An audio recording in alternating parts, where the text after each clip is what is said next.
কর্মে কে উত্তম আল্লাহ তাদেরকে পরীক্ষা করবেন, আল্লাহ তাদের জিজ্ঞাসাবাদ করবেন, আল্লাহ তাদের এক্সাম নেবেন। মূলত জমিনের মধ্যে তাদেরকে পাঠানোই হয়েছে তাদের পরীক্ষা নেওয়ার জন্য, যে এই মানুষের মধ্য থেকে কে তার রবের গোলামি করে, রবের ইবাদত করে এবং ইবাদত করে আল্লাহ সুবহানাহু ওয়া তাআলার কাছে কর্মের দিক থেকে সবথেকে উত্তম এবং ঊর্ধ্বে থাকে। এই জন্যই আল্লাহ তাআলা জমিনে প্রেরণ করেছেন কর্মে উত্তমতার পরিচয় দেওয়ার জন্য। আল্লাহ সুবহানাহু ওয়া তাআলা এই শুধু কর্মে উত্তম পরীক্ষা করবেন, কিন্তু কি কি কর্মগুলো উত্তম সিলেবাস দিলেন আল্লাহ। তাহলে কি কি কর্মগুলো উত্তম সেগুলো কি আল্লাহ জানিয়ে দিবেন না? সেগুলো তো আল্লাহ জানিয়ে দিবেন। কোরআনুল কারীমে আল্লাহ সুবহানাহু ওয়া তাআলা সূরাতুল কাহফের 110 নম্বর আয়াতের মাধ্যমে জানিয়ে দিয়েছেন। সূরাতুল ইসরা 23 নম্বর আয়াতে আল্লাহ সুবহানাহু ওয়া তাআলা জানিয়ে দিয়েছেন। সূরাতুল লুকমান 14 নম্বর আয়াত আল্লাহ সুবহানাহু ওয়া তাআলা জানিয়ে দিয়েছেন। সূরাতুন নিসা 36 নম্বর আয়াতে কারিমায় জানিয়ে দিয়েছেন। আমি আজকের খুতবার যতটুকু অংশ নিয়েছি ততটুকু থেকে বলেছি। এখন আল্লাহ সুবহানাহু ওয়া তাআলা খুতবার আর যেই উত্তম কর্মগুলোর আরও যেগুলো আছে সেগুলো পরবর্তীতে আগামী জুমায় আলোচনা হবে ইনশাআল্লাহ তাআলা। আল্লাহ সুবহানাহু ওয়া তাআলা সূরাতুল লুকমানে বলেন, আনিশকুরুলি, তোমরা আমার শুকর আদায় করো, আমার নিয়ামতের শুকর আদায় করো। আর কি করো? ওয়ালি ওয়ালিদাইক, এবং পিতামাতার আনুগত্য করো, পিতামাতার শুকর আদায় করো। পিতামাতা তোমাকে যেভাবে লালন পালন করেছে সেগুলো ভুলে যেও না, তাদের নিয়ামতের শুকর আদায় করো।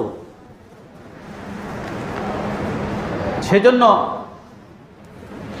কথার প্রসঙ্গে গত 2 দিন আগে এক ভাই তার পরিবার নিয়ে কথা বলতেছিলেন। তো একটা পর্যায়ে আমি বলে দিলাম, আল্লাহ সুবহানাহু ওয়া তাআলা আমার মস্তিষ্কে যতক্ষণ রাখেন, আমার ইলমের মধ্যে যতক্ষণ রাখেন, আমার কলবের মধ্যে যতক্ষণ আল্লাহ তাআলা স্মরণ করিয়ে দেন, আমি আপনাকে শোনানোর উদ্দেশ্যে বলছি না, জানানোর উদ্দেশ্য বলছি না, কিন্তু আপনার কথার প্রাসঙ্গিক ক্রমে আমাকে বলতে হচ্ছে যে ইনশাআল্লাহ তাআলা আমার বাবা ছোটবেলায় থাকতেই তার মা মারা যায়। আমার বাবার যখন বয়স 2 থেকে 2.5 বছর বয়স, তখনই আমার যে দাদি ছিলেন তিনি মারা গেছেন।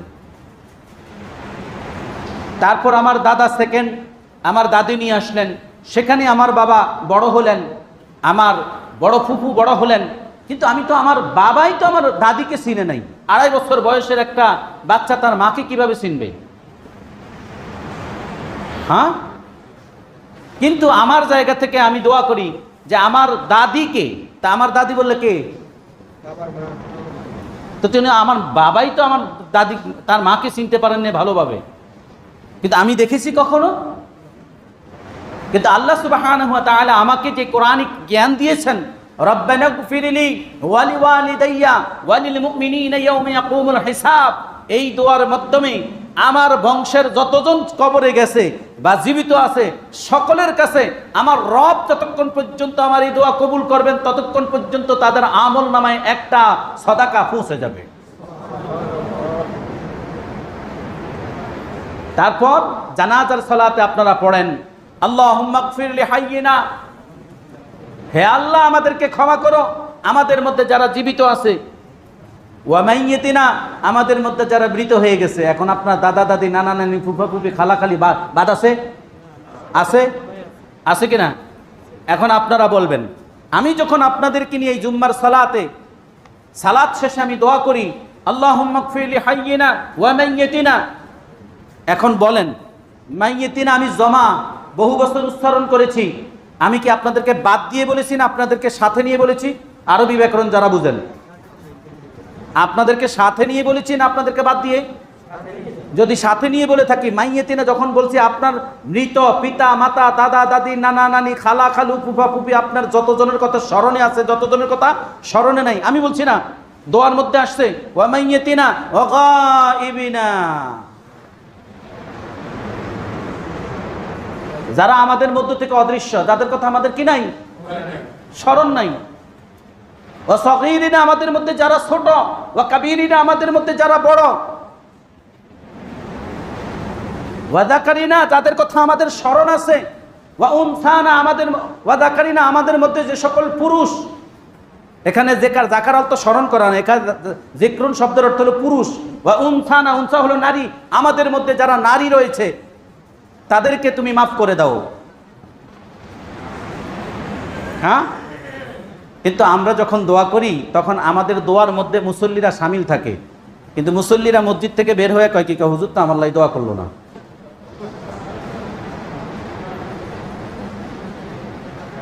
হুজুর তো মুহাম্মদ সাল্লাল্লাহু আলাইহি ওয়াসাল্লামের প্রতি দরুদ পাঠায় না। হুজুর ডাইরেক্ট রাব্বানা আতিনা পড়া শুরু করছে, আর সুবহান রাব্বিকা রব্বিল ইজ্জাত পড়ে শেষ করে দিছে, মুহাম্মদ সাল্লাল্লাহু আলাইহি ওয়াসাল্লামের প্রতি দরুদ পাঠায় না। বলেন না? আসলে এটা আপনাদের দোষ না, দোষটা হলো জানার দোষ। মানে আমরা জানি না। তাহলে যখন দোয়া শুরুতে লক্ষ্য করবেন, কে কি করে জানি না, বাট আমাকে বলছি, লক্ষ্য করবেন, আমি যখন দোয়া করি তখন সর্বপ্রথম পড়ি আলহামদুলিল্লাহ রাব্বিল আলামিন। সর্বপ্রথম কার প্রশংসা করেছি? তাহলে শুনে রাখুন, কেন আমি আলহামদুলিল্লাহ দিয়ে শুরু করেছি। এটাই নবী করিম সাল্লাল্লাহু আলাইহি সাল্লামের একেবারে অকট্ট 100% খাঁটি সুন্নাহ, খাঁটি নির্দেশনা। কেননা নবীজি সাল্লাল্লাহু আলাইহি সাল্লাম যখন উম্মার জন্য দোয়া করতেন, যখন খুতবা দিতেন, তখন তিনি হামদে সানা, আল্লাহ সুবহানাহু ওয়া তাআলার হামদ সানা পাঠ করে শুরু করতেন। আল্লাহ সুবহানাহু ওয়া তাআলার হামদ এবং সানা পাঠ করে শুরু করতেন।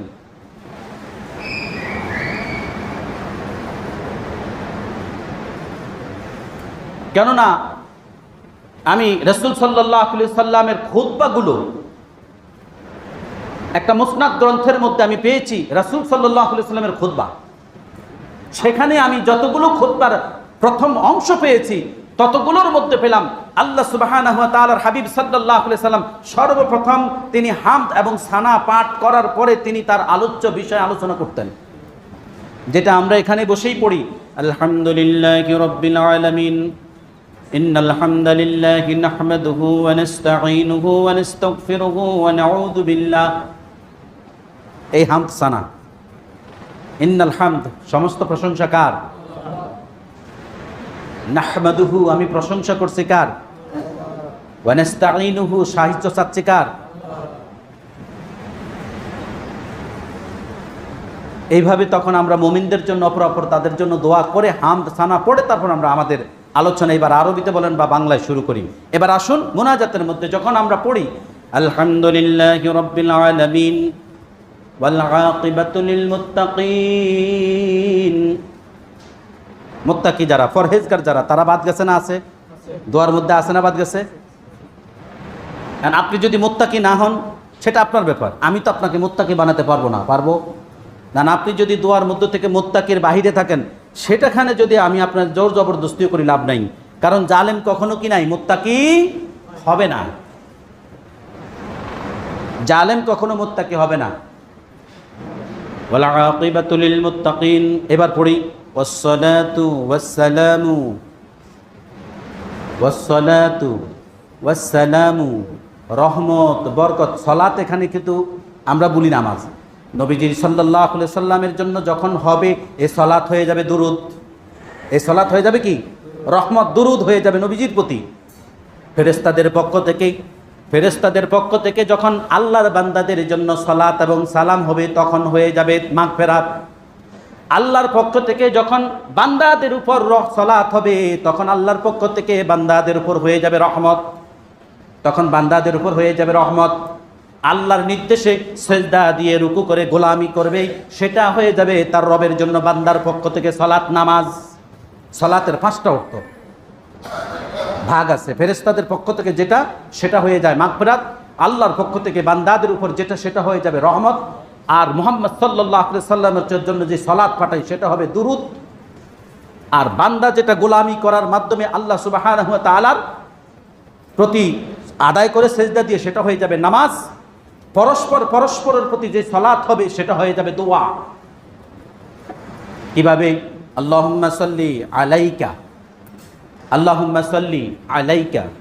আমি বললাম হে আল্লাহ এই ব্যক্তির উপর, আপনার উপর, অথবা যখন বললাম আলাইনা, সাল্লি শব্দের অর্থ হলো দোয়া, যখন আমি আমার মুসল্লিদেরকে নিয়ে দোয়া করব আল্লাহুম্মা সাল্লি আলাইনা, আল্লাহ আমাদের প্রতি রহমত করুন, তখন হয়ে যাবে দোয়া, তখন হয়ে যাবে।